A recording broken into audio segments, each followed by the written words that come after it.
الحمد لله رب العالمين والصلاة والسلام على أشرف الأنبياء والمرسلين محمد وعلى آله وصحبه أجمعين أما بعد. عن ابن عمر رضي الله عنه أن رسول الله صلى الله عليه وسلم نهى عن بيع حبل الحبلة وكان بيعا يبتاعه أهل الجاهلية.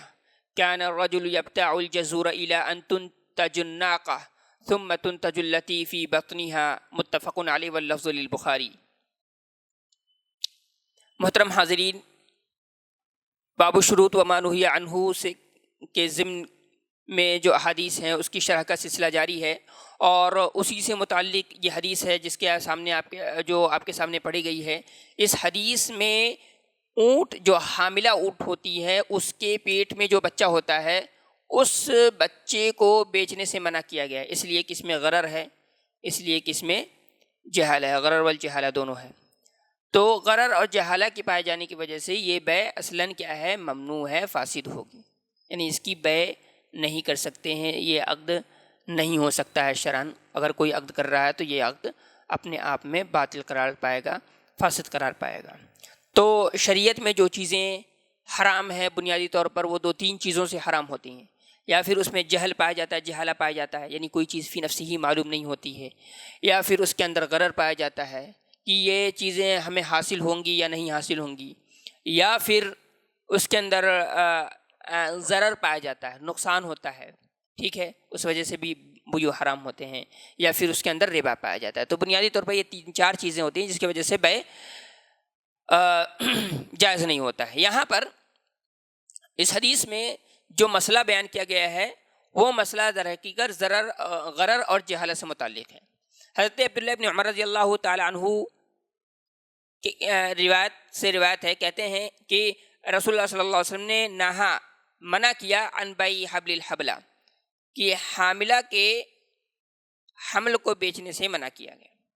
کہہ رہے ہیں وَكَانَ بَيْعًا يَبْتَعُهُ أَهْلُ الْجَاهِلِيَّةِ، اور یہ وہ بیع تھی، یہ وہ کاروبار تھا جس کو اہل جاہلیت کیا کرتے تھے. کہنے کا الرجل يبتاع الجزور، کہ ایک آدمی وہ جزور یعنی اونٹ خریدتا تھا، الی ان تنتج الناقہ، یہاں تک کہ وہ ایک اونٹنی کو جنم دے دے. ثم تنتج التی فی بطنہا، پھر وہ جو اونٹنی ہے وہ ایک اونٹنی کو وہ جو اس کے پیٹ میں ہے وہ اس کو وہ کر دے. تو اس طریقے سے وہ بیع کیا کرتے تھے. تو اب ہم دیکھیں گے اس کی مختلف شکلیں، یعنی یہاں پر اس حدیث میں یہ بتا کیا گیا کہ جو حاملہ اونٹنیاں ہوتی ہیں ان کے پیٹ میں جو بچہ ہوتا ہے اس بچے کو بھی بیچنا جائز نہیں ہے. یا پھر بسا اوقات لوگ کیا کرتے تھے کہ اونٹ کے پیٹ میں جو حاملہ اونٹنی ہوتی تھی اس کو خرید لیتے تھے، پھر وہ بچہ دیتا تھا، پھر اس کے بعد جو اس کے حمل سے جو ہوتی تھی پھر وہ جب دوبارہ وہ بچہ دیتا تھا تو اس بچے کو خریدا جاتا تھا، یعنی تیسرے جنریشن میں جا کر کے خریدا جاتا تھا. بہرحال یہ دونوں صورتوں میں یہ اصلاً یہ جائز اور درست نہیں ہے. اس کی اہل علم نے کل چار شکلیں بیان کی ہیں. پہلی شرط یہ ہے ان یشتری الناقہ ویؤجل ثمنہا الی ان تلد الناقہ ما فی بطنہا ثم تحمل التی تنتجھا. کہتے ہیں کہ ایک آدمی کوئی اونٹنی خریدتا ہے اور اس کی قیمت کہتا ہے کب دوں گا، جب اونٹنی بچہ دے گی، ٹھیک ہے، ان تلد الناقۃ ما فی بطنہا، جب اونٹنی بچہ دے گی، ثم تحمل التی نتجتھا، پھر وہ جو اس نے بچہ دیا ہے جب وہ حاملہ ہو جائے گی تب وہ اس کی قیمت دے گا. سمجھ میں آ رہی ہے بات؟ تو کبھی ایسا ہو سکتا ہے کہ وہ اونٹنی جو بچہ دینے والی ہے ممکن ہے کہ وہ کب پیسہ دے گا، جب وہ اونٹنی بچہ دے گی، اور اس کے بعد پھر جو اس نے بچہ دیا ہے وہ بھی بچہ وہ حمل سے ہو جائے. تو ظاہر ہے اس میں غرر اور جہالہ پایا جا رہا ہے کہ نہیں.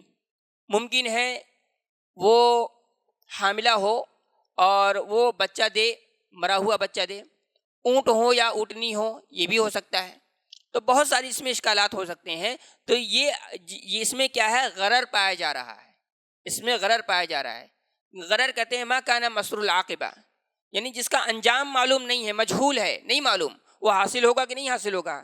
اب اونٹ اگر اونٹنی کے بجائے وہ اونٹ پیدا ہو گیا تو پھر کیا کریں گے، اور اونٹنی پیدا بھی ہوگی تو زندہ ہوگی یا مری ہوئی ہوگی.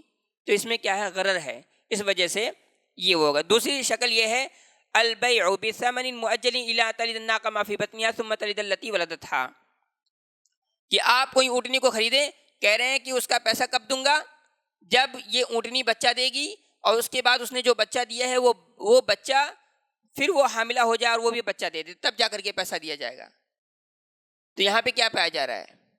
یہاں پر ایک تو یہ کہ مجہول یعنی جو اجل جو ہے یعنی وقت جو ہے وہ معلوم نہیں ہے، کب وہ بچہ دے گا نہیں دے گا، یا دے گا یا نہیں دے گا، وہی ساری چیزیں جو میں نے اس سے پہلے احتمالات جو پہلے ذکر کیے ہیں وہی احتمالات یہاں پر بھی وارد ہوتے ہیں۔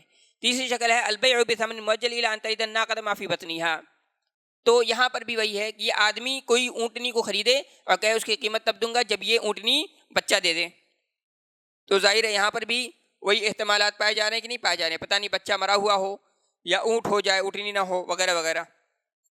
چوتھی ہے ان یبیع ولد الناقۃ الحابل فی الحال، ان یبیع ولد الناقۃ الحابل فی الحال، یعنی یہ کہ اونٹنی کے پیٹ میں جو بچہ ہے اس کو ابھی بیچ دے۔ اونٹنی حاملہ ہے، اس کے اندر اس کے پیٹ میں بچہ ہے، اس بچے کو وہ ابھی بیچ دے رہا ہے، اب پتہ نہیں وہ مرا ہوا پیدا ہوگا یا زندہ پیدا ہوگا، اونٹ ہوگی یا اونٹنی ہوں گی، نہیں معلوم ہے نا۔ تو ظاہر ہے یہاں پر بھی معاملہ غرر کا ہے، اس لیے یہ جان لیں کہ ہر وہ بیع جس کے اندر غرر پایا جا رہا ہے، وہ حاصل ہوگا یا نہیں حاصل ہوگا ہمیں نہیں معلوم ہے، وہ بیع سرے سے باطل ہے، غلط ہے، شریعت نے اس کو ناجائز اور حرام قرار دیا ہے۔ اس لیے کہ آپ جانتے ہیں جو بیع کے شروط ہیں ان شروط میں سے کیا ہے؟ ان یکون المعقود علیہ موجودا حین العقد، جب عقد کیا جا رہا ہے تو جس چیز پر عقد ہو رہا ہے، بات چیت ہو رہی ہے ہماری، معاملہ ہو رہا ہے، وہ چیز فی نفسی موجود ہونی چاہیے عقد کے وقت۔ تو ظاہر ہے جو وہ حمل خرید رہا ہے وہ حمل موجود ہے؟ نہیں موجود ہے، وہ ماں کے پیٹ میں ہے۔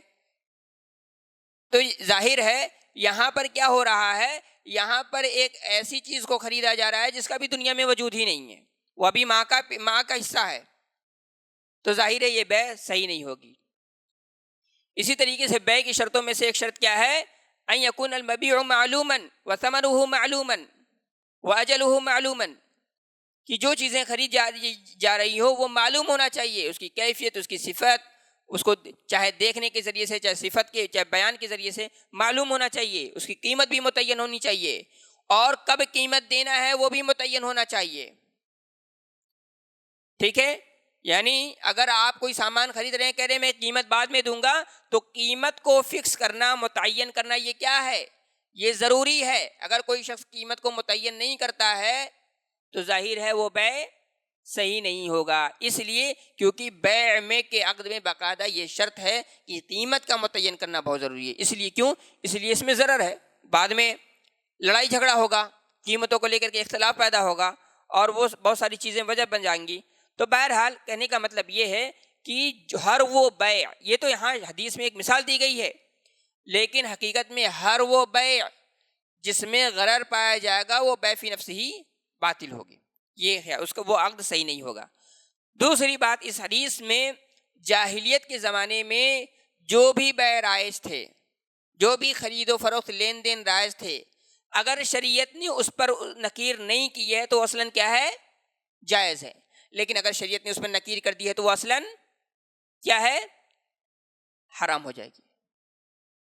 یہی دھیان رہے گا کہ وہ بیع جو زمانے جاہلیت میں چلا آ رہا تھا لیکن ہماری شریعت نے اس پر کوئی نکیر نہیں کی، منع نہیں کیا ہے، تو وہ کیا ہے؟ اصلاً جائز ہے۔ تو یہ قاعدہ یاد رکھیں، الاصل فی المعاملات الحل، کہ معاملات جو ہوتے ہیں، تجارتیں جو ہوتی ہیں، لین دین جو ہوتا ہے، عقود جو ہوتے ہیں، اس میں اصل کیا ہے؟ اصل حلال ہونا ہے۔